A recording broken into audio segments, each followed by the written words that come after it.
Hello. Our group was presented with this company called Envirowood that focuses on selling environmentally friendly wood that is also decorative and durable for woodworking projects such as decks. They would sell this wood to other wholesale distributors that would eventually sell it to customers and larger businesses who are making projects. By selling this wood in larger quantities, Envirowood can make other sales and focus on shipping out large quantities of this wood and then leave the other selling to the distributors. Envirowood has some issues with selling their wood. The most prevalent issue is most likely that the price they're asking is a lot higher than the market price that anyone is willing to pay. The company is also spending excessive amounts of money in different areas. The employees are making a lot more money than they should, given that there are no sales in the business yet, and they're spending a lot more money on marketing and advertising than makes sense at this point in the game. They do have to get their name out there, but they're spending a lot more on marketing than they are on making sales happen, and that seems to be more prevalent right now. The product quality is not exactly where it was promised, and so some testing might need to be done to fix that so that they can ask more than they're already currently asking for the price that they're asking. And whenever they resolve some personality conflicts within the company, it will make it easier for them to work out a lot of these issues. Most likely the biggest problem with Envirowood's product is that they are trying to sell it for $2 per foot. However, a lot of distribution companies that they're selling this product to are not willing to spend that much money on it. Whenever they were surveyed about how much they would spend on Envirowood's product, they ranged between $1.50 and $1.85 per foot.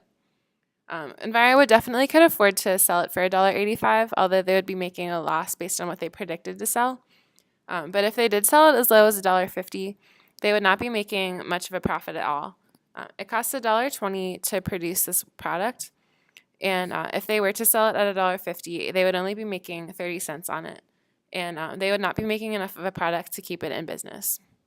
Therefore, Envirowood should single out the companies that are willing to spend more money on the product and only sell to them until they really establish their market.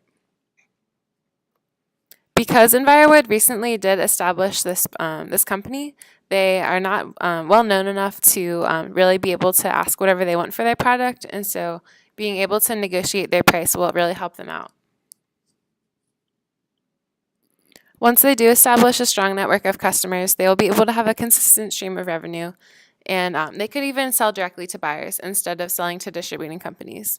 Although since Envirowood sells in bulk by the truckload, this must be harder to sell directly to the buyers unless they're willing to spend a lot of money on a large quantity of wood. Another way that they can work around this is offering a small discount as an incentive to purchase more wood. So instead of selling to a certain company for $1.85, for example, they could take a 10% off of their price of $2 per foot and sell it to them for $1.80. So Envirowood would only be losing 5 cents on this deal, but by offering this discount, other distributors would be more willing to buy a larger quantity of this wood and then be able to sell it for more of a price for them. So the distributing companies and Envirowood would both make a profit on this transaction.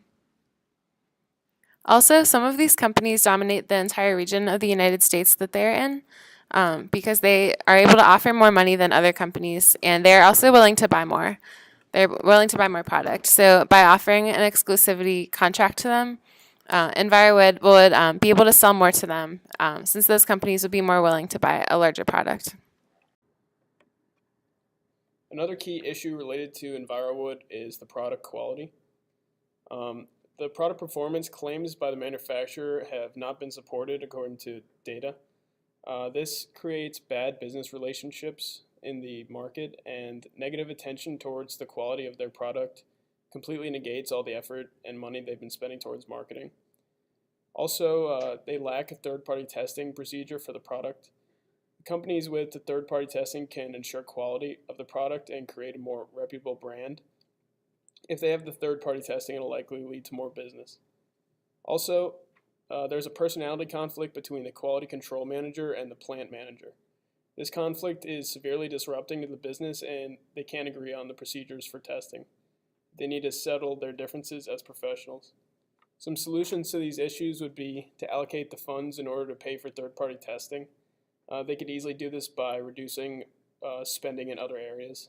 Also, They need to reduce the price because the value proposition has decreased compared to the product they originally were selling.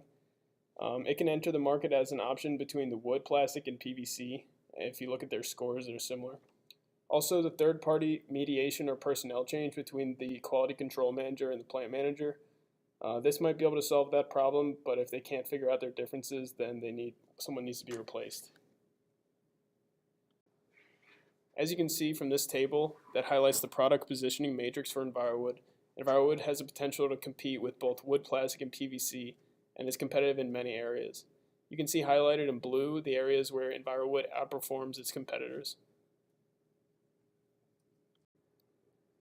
As you can see in this table, several of the original claims were later needed to be revised because the product did not perform the way it was supposed to. Another key issue is excessive spending on marketing. Envirowood has spent over $1.3 million on marketing, and it has lacked content and hasn't generated any sales. And a solution to this would be spending less money on marketing and using some of that money towards increasing the quality of our product and creating a stronger brand. And another solution would be to use more web-based options to find better sources of marketing, such as search optimization marketing. As shown in the graph, marketing is the second largest expense for Envirowood behind employee cost. And with the lack of content that they've been showing recently, we could lower those numbers and probably have the same type of quality. Another key issue we saw with Envirowood was excessive spending salary.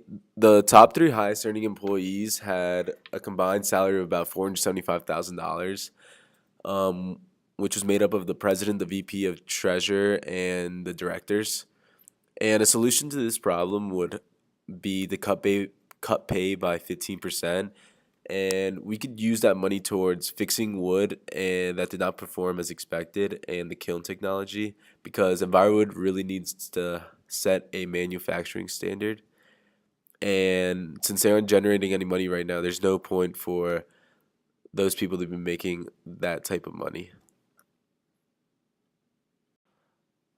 We have also came up with a contingency plan. As our contingency plan, we would license this product.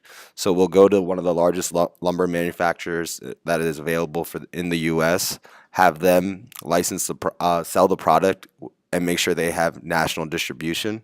This way, we could improve the product quality, find a lower price that's more advantageous to the customer, spend less on marketing, and just receive a check in the month check in the mail every month.